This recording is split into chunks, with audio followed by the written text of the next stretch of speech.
അയാൾ ലാത്തിക്ക് ഒറ്റ അടിച്ച് കാലിൽ. അപ്പം എനിക്ക് ശരിക്കും നല്ല വേദന എടുത്തായിരുന്നു. നല്ല വേദന എടുത്ത് എനിക്ക് സങ്കടം വന്ന് കൈയൊക്കെ ചുരുട്ടി പിടിച്ച് ഒറ്റ അടിച്ച്. ഞാൻ സാറേ എനിക്ക് വേദന എടുക്കുന്നുണ്ട്, എന്തിനാ തല്ലണേന്ന് പറ, എൻ്റെ ഭാഗത്ത് എന്താ തെറ്റെന്ന് ചോദിച്ചപ്പോൾ വീണ്ടും അടിച്ച്. ഇനി പ്ലാനൊന്നുമില്ല, ഞാൻ ഇവിടുന്ന് എങ്ങനെയെങ്കിലും രക്ഷപ്പെടണം എന്ന് വിചാരിച്ച് നടക്കണായിരുന്നു. ഒന്നും നടക്കണില്ല. ഇത് 2 വർഷങ്ങൾക്ക് മുമ്പാണ്. 2023 ഏപ്രിൽ 1 ഒരു ഉച്ചയൊക്കെ ഉണ്ടാവും, 1 മണിയൊക്കെ ഉണ്ടാവും ടൈമിൽ ഞാൻ നേരത്തെ ഒരു കമ്പനിയിൽ വർക്ക് ചെയ്തുകൊണ്ടിരുന്ന ഒരു ഫീൽഡ് സ്റ്റാഫായിട്ട്. റെയിൽവേ സ്റ്റേഷനിലാകുമ്പോൾ കൂടുതൽ ആൾക്കാർ ജോലിയൊക്കെ അന്വേഷിച്ച് ഇറങ്ങണവരും അങ്ങനെയുള്ളവരൊക്കെ ഉണ്ടാവുമല്ലോ. അപ്പം അങ്ങനെ അന്വേഷിച്ചിട്ടാണ് ഞങ്ങൾ പോവാറ്. രാവിലെ ഒരു 11 മണിയായപ്പോൾ ഇറങ്ങിയതാ. 1 മണിയായി. സൗത്ത് എല്ലായിടത്തും കവർ ചെയ്തിട്ട് നോർത്തിലെത്തിയപ്പോൾ 1 മണിയായി. പിന്നെ അത് കഴിഞ്ഞിട്ട് ഭയങ്കര വെയിലായിരുന്നു. അപ്പോൾ കുറച്ച് വെള്ളമൊക്കെ കുടിച്ചിട്ട് എൻ്റെ ഒപ്പം വേറൊരു സാറുണ്ട്. ആ സാറ് ജസ്റ്റ് ആരെങ്കിലും ഉണ്ടാകുന്ന അന്വേഷിക്കാൻ വേണ്ടി പോയി. അപ്പം ഞാൻ നോർത്ത് പാലത്തിൻ്റെ അടിയിൽ കുറേ പേര് ഇരിക്കണുണ്ടായിരുന്നു. ഞാൻ എപ്പോഴും ഇരിക്കാറില്ല. അവിടെ പോയിരുന്നു. ഞാൻ പെട്ടെന്ന് നോക്കി കഴിഞ്ഞപ്പോൾ യൂണിഫോം ഒന്നുമില്ല, പക്ഷെ കയ്യിലൊരു ചൂരലുണ്ട്. ഞാൻ വിചാരിച്ചു പോലീസുകാരായിരിക്കും, മഫ്തിയിലായിരിക്കും. അപ്പോൾ ഞാൻ എണീറ്റിട്ട് ഇവിടെ ഇരിക്കാൻ പാടില്ലെന്ന് പറഞ്ഞു. ആ ശരി, അറിയില്ലായിരുന്നു എന്ന് പറഞ്ഞു. ആ പറഞ്ഞ് നീ എവിടെ ഉള്ളതെന്ന് ചോദിച്ചു. ഞാൻ പറഞ്ഞു കാക്കനാട് ഉള്ളതെന്ന് പറഞ്ഞു. അപ്പോൾ അത് കഴിഞ്ഞിട്ട് സംസാരിച്ചുകൊണ്ടിരിക്കണതിൻ്റെ ഇടയിലാണ് യൂണിഫോം ഇട്ട ഒരു വ്യക്തി തന്നെ, ഈ പ്രതാപചന്ദ്രൻ എന്ന് പറഞ്ഞിട്ട്. പിന്നെയാണ് അറിഞ്ഞത് ഞാൻ. അപ്പോൾ അയാൾ എൻ്റെ അടുത്ത് ചോദിച്ച് നിൻ്റെ പേരെന്താന്ന് ചോദിച്ചു. ഞാൻ പേര് പറഞ്ഞ്. നീ എവിടെ നിന്നാണ് വന്നതെന്ന് ചോദിച്ചു. ഞാൻ പറഞ്ഞു കാക്കനാടെന്നാണ് വന്നതെന്ന് പറഞ്ഞു. അപ്പോൾ ചോദിച്ച് നീ കാക്കനാടുള്ളവൻ എറണാകുളത്ത് എന്തിനാ വന്നത്? അയ്യോ എനിക്കറിയില്ല, കാക്കനാടുള്ളവൻ എറണാകുളത്ത് വരാൻ പാടില്ലെന്ന് എനിക്കറിയില്ലായിരുന്നു. ഇവിടെ ഇരിക്കാൻ പാടില്ല. ഞാൻ പറഞ്ഞു ഇതും എനിക്കറിയില്ലായിരുന്നു. ഇഷ്ടം പോലെ ആൾക്കാർ ഇവിടെ ഇരിക്കണം കണ്ടിട്ടാണ് ഞാൻ ഇരുന്നത്, വെയിലായതുകൊണ്ട് ഇരുന്നാന്ന് പറഞ്ഞു. അപ്പോൾ നിൻ്റെ പോക്കറ്റിൽ എന്താ ഇരിക്കണേന്ന് ചോദിച്ചു. അപ്പോൾ ഹെഡ്സെറ്റിൻ്റെ ബ്ലൂടൂത്ത് ഹെഡ്സെറ്റാണ്, അതിൻ്റെ കവറുണ്ട്. ഞാൻ പറഞ്ഞു ഹെഡ്സെറ്റ് ആണെന്ന് പറഞ്ഞിട്ട് അത് എടുക്കാൻ പറഞ്ഞു. അപ്പോൾ എടുക്കണ സമയത്ത് അയാൾ ലാത്തിക്ക് ഒറ്റ അടിച്ച് കാലിൽ. അപ്പോൾ എനിക്ക് ശരിക്കും നല്ല വേദന എടുത്തായിരുന്നു. നല്ല വേദന എടുത്ത് എനിക്ക് സങ്കടം വന്ന്. കാര്യം വെറുതെ ഒരാളെ തല്ലണേയുള്ള. ഞാൻ ചോദിച്ചു എന്തിനാ സാറേ എന്നെ തല്ലണേന്ന് ചോദിച്ചു. അപ്പോൾ പറഞ്ഞ അത് ചോദിച്ചു വഴിക്ക് മുഖത്തിട്ട് ഇങ്ങനെ അത് നല്ല കൈയൊക്കെ ചുരുട്ടി പിടിച്ച് ഒറ്റ അടിച്ച്. ഞാൻ പറഞ്ഞു സാറേ എനിക്ക് വേദന എടുക്കുന്നുണ്ട്, എന്തിനാ തല്ലണേന്ന് പറ, എൻ്റെ ഭാഗത്ത് എന്താ തെറ്റെന്ന് ചോദിച്ചപ്പോൾ വീണ്ടും അടിച്ച്. ഞാൻ പറഞ്ഞു എനിക്ക് നല്ല വിഷമമുണ്ട് കേട്ടോ, നിങ്ങളാണ് ഒരു ക്രിമിനലിൽ ഉണ്ടാക്കണം. എൻ്റെ മനസ്സിലിപ്പോൾ വേറെ നിങ്ങളായിട്ട് യാതൊരു വൈരാഗ്യം ഒന്നുമില്ല. പക്ഷെ നിങ്ങൾ ഈ ചെയ്യണ കണ്ടപ്പോൾ എനിക്ക് ഉള്ളിൽ ഭയങ്കര അമർഷമുണ്ട്. പക്ഷെ എനിക്കൊന്നും ചെയ്യാൻ പറ്റുന്നില്ല. അത് പറഞ്ഞപ്പോൾ വീണ്ടും അടിച്ച്. പറഞ്ഞാൽ ഞാൻ നിന്നെ പോലീസ് സ്റ്റേഷനിൽ കൊണ്ടുപോയി കാണിച്ചു തരാമെന്ന് പറഞ്ഞു. അപ്പോൾ പോലീസ് സ്റ്റേഷനിൽ പോവാം. അപ്പോഴേക്കും എൻ്റെ ഒപ്പമുള്ള സാറ് വന്നു. എനിക്ക് ജീപ്പിൽ കയറാൻ പറഞ്ഞിട്ട് ഞങ്ങൾ രണ്ടുപേരും കൊണ്ടുപോയി കഴിഞ്ഞിട്ട് എന്നെ നേരെ പോലീസ് സ്റ്റേഷൻ്റെ അകത്തേക്ക് കയറ്റി. 2 മണി ആയപ്പോഴേക്കും ഞങ്ങൾ പോലീസ് സ്റ്റേഷനിലെത്തി. പിന്നെ ഒരു 3 മണി 4 മണി വരെ അവിടെ നിർത്തി കഴിഞ്ഞിട്ട് എൻ്റെ അടുത്ത് അവിടെ കുറേ പേര് പോലീസുകാരന്മാരുണ്ടായി. അവന്മാർ ചോദിച്ചാൽ എന്താ സംഭവം എന്ന് ചോദിച്ചു.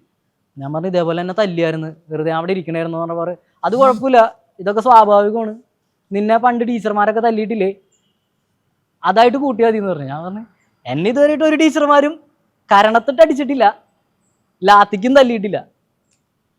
തെറ്റ് ചെയ്യുമ്പോൾ അടി കിട്ടണോണ്ട് കുഴപ്പമില്ല, നിങ്ങൾക്ക് ആർക്കും അടി കിട്ടിയിട്ടില്ല, എനിക്കാണ് കിട്ടിയത്, എനിക്ക് ആ വേദന നല്ലോണം ഉണ്ട്, അത് കിട്ടുമ്പോഴേ നിങ്ങൾക്കത് മനസ്സിലാവുള്ളൂ എന്ന് ഞാൻ അവരുടെ അടുത്ത് പറഞ്ഞു. അപ്പോൾ വേറൊരു പോലീസുകാരൻ വന്ന് അയാൾ എന്താണ് പറ്റിയെന്ന് ചോദിച്ചാൽ പറഞ്ഞു ഇതേപോലെ അവിടെ വെറുതെ ഇരിക്കണായിരുന്നു, എന്നെ തല്ലിയായിരുന്നു പറയുന്നത്.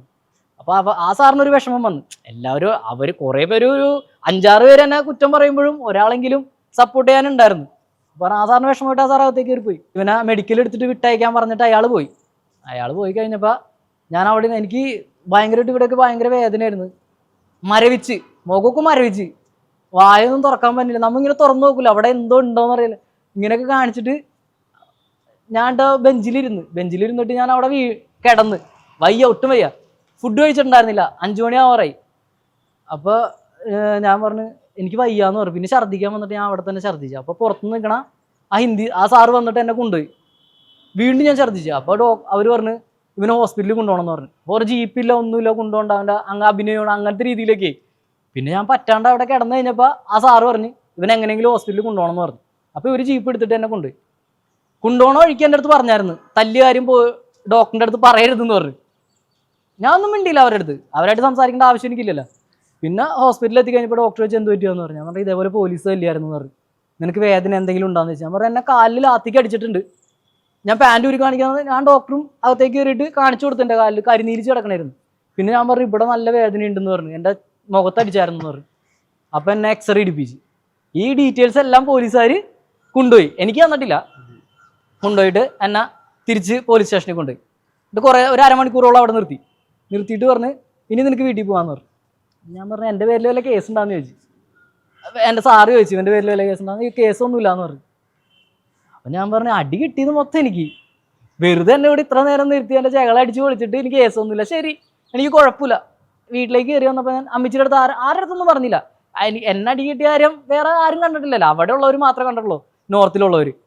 ഞാൻ വീട്ടിലെത്തിയിട്ട് പറഞ്ഞാൽ അമ്മച്ചി കഴിക്കാൻ വിശന്നിട്ട് പോയായിരുന്നു, കഴിക്കാൻ എന്തെങ്കിലും ഉണ്ടാകുന്ന വെച്ചാൽ ബ്രെഡ് ഉണ്ടെന്ന് പറഞ്ഞു.